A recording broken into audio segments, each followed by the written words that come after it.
नमस्कार, मैं Ravish Kumar. Supreme court ने फिर से कह दिया पेपर लीक हुआ है और इसे लेकर कोई संदेह नहीं बचा। अगर मामला सुप्रीम कोर्ट नहीं जाता और सब कुछ शिक्षा मंत्री धर्मेंद्र प्रधान के भरोसे छोड़ दिया जाता तो क्या मंत्री जी कभी इस तरह से स्वीकार करते? इस बात को लेकर कोई संदेह नहीं कि पेपर लीक हुआ है, पवित्रता भंग हुई है। बस कोर्ट दोबारा परीक्षा कराने का फैसला जल्दी में नहीं लेना चाहता है।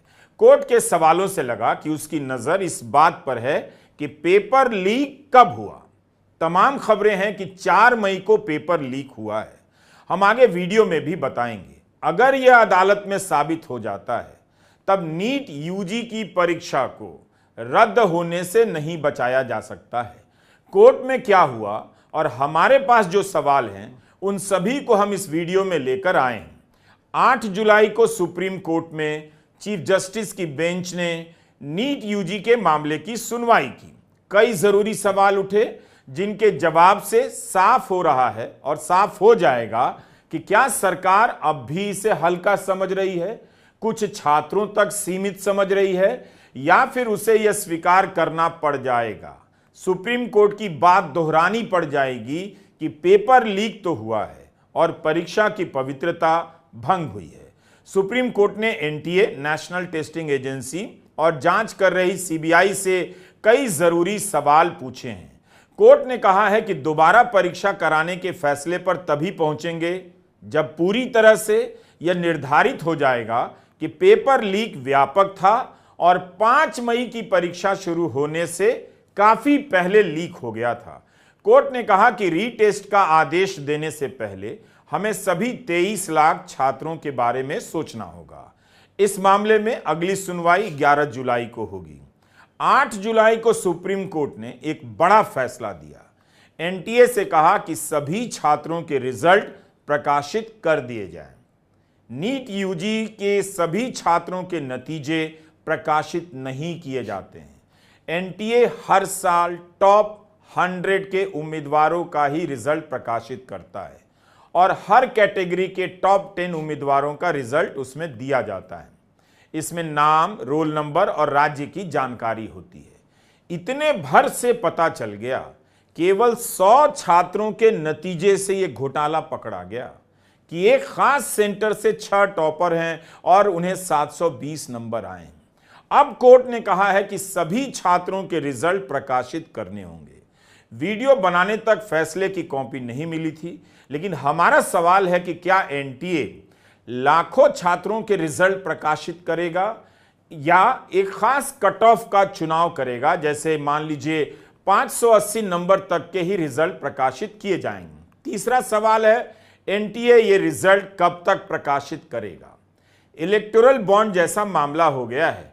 लगता है कि सुप्रीम कोर्ट को ही डेडलाइन देनी पड़ेगी या फिर एनटीए खुद से ही अगले 24 घंटे में इसे प्रकाशित कर दे ताकि 11 जुलाई की सुनवाई से पहले इसका विश्लेषण कर लिया जाए कि किसी खास सेंटर, किसी खास स्टेट से कितने छात्र सफल हुए हैं और किसी खास नंबर पर छात्रों की संख्या कितनी है। कायदे से एनटीए को यह काम पहले ही कर देना चाहिए था ताकि लोग खुद से विश्लेषण कर लेते और अगर गड़बड़ियां हैं तो उसे खोज निकालते। जब 100 टॉपर के रिजल्ट से इतनी पोल खुल गई तो बाकियों से क्या क्या निकल सकता है, इसकी कल्पना आप कर सकते हैं। कोर्ट ने भी यही कहा कि आप रिजल्ट प्रकाशित करें ताकि हम अपना दिमाग लगा सकें। कोर्ट ने परीक्षा रद्द करने की बात पर लगता है अभी तक मन नहीं बनाया है। कोर्ट ने इस संदर्भ में 2 बातें कही हैं। अगर लीक व्यापक स्तर पर हुआ है और दागी छात्रों को अलग नहीं किया जा सकता है तो दोबारा परीक्षा पर सोचा जा सकता है, लेकिन इससे पहले कोर्ट पेपर लीक की प्रकृति को तय करने का प्रयास करेगा। अगर लीक व्यापक नहीं है और दागी छात्रों को चिन्हित किया जा सकता है तब दोबारा से परीक्षा का आदेश देना ठीक नहीं होगा, क्योंकि परीक्षा बहुत बड़े स्तर पर हुई है। यानी कोर्ट ने साफ कर दिया 23 लाख छात्रों से जुड़ा फैसला है। इससे पहले वह ठीक से तय करना चाहता है, तभी परीक्षा रद्द की जाएगी, अन्यथा नहीं। कोर्ट ने एक बड़ा अहम सवाल पूछा है, जब प्रश्न पत्र छपता है तब वो एनटीए को कैसे भेजा जाता है, इस प्रक्रिया में कितने दिन लगते हैं, कितना समय लगता है। कोर्ट ने एनटीए से यह भी पूछा है कि पेपर लीक की घटना कब हुई, लीक हुए पेपर को कब बांटा गया और लीक की घटना और 5 मई की परीक्षा के बीच समय का अंतर कितना था। अगर कोर्ट इस नतीजे पर पहुंचता है कि पेपर के छपने, परीक्षा होने में काफी समय का अंतर था और लीक होने में और परीक्षा शुरू होने में समय का अंतर काफी था, तब तो इसे रद्द करना पड़ जाएगा। इस बात को समझने की जरूरत है। कोर्ट के कहने का यही मतलब लगता है कि 5 मई को परीक्षा हुई, अगर पेपर एक रात पहले लीक हुआ तब तो पेपर लीक व्यापक हो सकता है, कई लोगों तक पहुंच सकता है और आप यह निर्धारित नहीं कर सकते कि 5 छात्रों तक ही पहुंचा या 5000 छात्रों तक पहुंचा होगा। यह एफआईआर की कॉपी है जो पटना के शास्त्री नगर थाने में दर्ज हुई। इसमें तो यही लिखा है कि गिरफ्तार एक छात्र आयुष को कोटा से पटना बुलाया गया और 4 तारीख को ही पेपर मिल गया। जहां आयुष को ले जाया गया वहां कुछ और छात्रों को रटवाया जा रहा था। आयुष ने 161 के तहत यह बयान दिया है। अनुराग यादव ने भी बयान दिया है कि उसे 4 मई को ही पेपर मिल गया। अगर किसी के पास एक रात पहले पेपर आ जाए तो दावे के साथ नहीं कह सकते कि दूसरे राज्यों में यह नहीं फैला होगा। अखबारों में भी इस तरह की कई खबरें छपी हैं कि एक रात पहले ही पेपर बंट गया और छात्रों को जवाब रटवा दिया गया था। अगर 4 मई को पेपर लीक हुआ है और यह कोर्ट में स्थापित होता है, तब क्या दोबारा परीक्षा को रोका जा सकता है? आपको याद होगा 16 जून के वीडियो में हमने बताया था कि 2015 में रोहतक में पेपर लीक हुआ। उस समय हरियाणा पुलिस ने सुप्रीम कोर्ट के सामने साफ साफ कह दिया कि 300 से अधिक छात्रों तक पेपर पहुंचा होगा और सभी संदिग्ध को पकड़ना हमारे लिए आसान नहीं, इसलिए परीक्षा रद्द कर दीजिए। सुप्रीम कोर्ट ने परीक्षा रद्द कर दी। 8 जुलाई की सुनवाई के दौरान चीफ जस्टिस डी.वाई. चंद्रचूड़ का यह कहना इसीलिए महत्वपूर्ण है कि अगर इलेक्ट्रॉनिक तरीके से या सोशल मीडिया से पेपर लीक हुआ है तो इसका दायरा व्यापक हो सकता है, तब परीक्षा रद्द करनी पड़ सकती है, इसकी नौबत आ सकती है।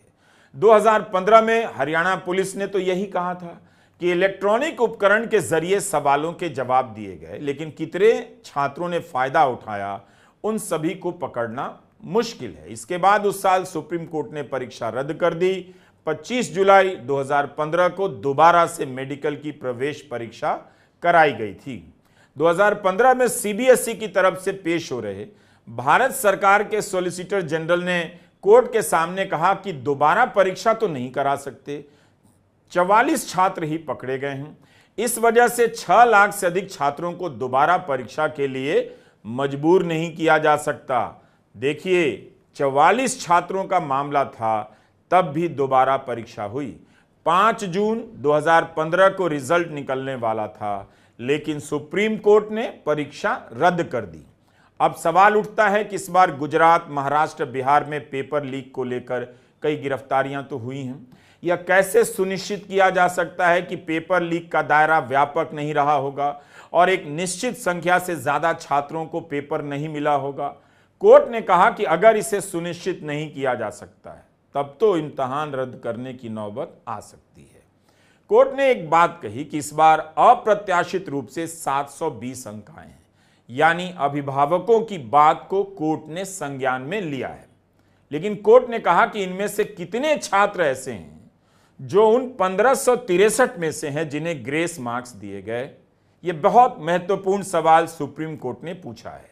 आपको याद होगा जब 1563 छात्रों के लिए दोबारा परीक्षा हुई तो 700 से अधिक छात्र परीक्षा देने नहीं आए। अब पता चल सकता है कि इनमें से कितने छात्र पहले सफल हो चुके थे जो परीक्षा देने नहीं आए। कोर्ट ने कहा कि इसका भी पता लगाया जाए कि कितने छात्रों ने किसी एक सेंटर में रजिस्ट्रेशन कराया और फिर बाद में कहीं और के लिए उसे बदलवा दिया और उन्हें अधिक नंबर आए। एनटीए को यह भी बताना होगा कि पेपर लीक के कारण कितने छात्रों का रिजल्ट रोका गया है और ये किस किस राज्य के हैं। सुप्रीम कोर्ट ने नीट यूजी की परीक्षा कराने वाली एजेंसी एनटीए से यह भी बताने के लिए कहा है कि पेपर लीक के लाभार्थियों का पता लगाने के लिए उसने क्या क्या कदम उठाए हैं। उसने उन परीक्षा केंद्रों, शहरों का पता लगाने के लिए क्या किया है जहां से पेपर लीक हुआ है। एनटीए से यह भी बताने को कहा है कि क्या इस मामले में संदिग्ध मामलों का पता लगाने के लिए डेटा एनालिटिक्स या साइबर फोरेंसिक की मदद ली जा सकती है। अब देखिए, इस सवाल के जवाब में एनटीए पकड़ाएगा, क्योंकि बिहार पुलिस की आर्थिक अपराध शाखा ने जब एनटीए से डेटा मांगा तब देने में काफी देर की गई। बहुत हंगामा हुआ, उसके बाद सारी जानकारी दी गई। तब बिहार पुलिस की आर्थिक अपराध शाखा ने अपने प्रेस रिलीज में बताया कि उन सभी को फोरेंसिक जांच के लिए भेजा है। अब यह सुप्रीम कोर्ट ने फोरेंसिक की बात पूछ दी है एनटीए से। यह भी पूछा है कि कोई ऐसी व्यवस्था बनाई जा सकती है जिससे निर्दोष विद्यार्थियों को दागी विद्यार्थियों से अलग किया जा सके। यह एक बेहद मुश्किल सवाल है। इसे किस विधि से किया जाएगा कि दागी छात्र अलग हो जाएं, निर्दोष छात्र अलग हो जाएं और उससे अभिभावक संतुष्ट होंगे या नहीं, यह भी एक सवाल है। कोर्ट ने साफ साफ कहा है कि इस परीक्षा की पवित्रता से समझौता हुआ है, लेकिन यह पवित्रता एनटीए के स्तर पर नहीं भंग हुई होगी। कौन दावे के साथ कह सकता है? सीबीआई को बताना चाहिए कि अभी तक एनटीए की चीफ प्रदीप कुमार जोशी से पूछताछ हुई है या नहीं, एनटीए के कर्मचारियों से पूछताछ हुई है या नहीं। ये सब हमारे सवाल है।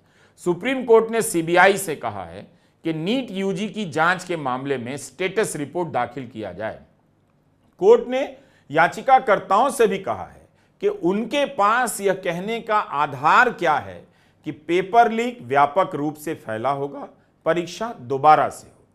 कोर्ट ने अभिभावकों से कहा है कि आप सभी मिलकर 10 पेज की एक याचिका तैयार करें, आपस में विचार कर लें और कोर्ट को बताएं कि क्यों वे चाहते हैं कि परीक्षा रद्द कर दी जाए। 11 जुलाई को जब दोबारा बहस शुरू होगी तब शायद कुछ सवालों के ठोस जवाब मिल सकेंगे, लेकिन ये सारे सवाल मीडिया में पहले से ही उठ रहे हैं। क्या एजेंसी को अपनी तरफ से इन सवालों के जवाब के साथ अदालत के सामने नहीं जाना चाहिए था? हमारा ये सवाल है। नमस्कार, मैं रवीश कुमार।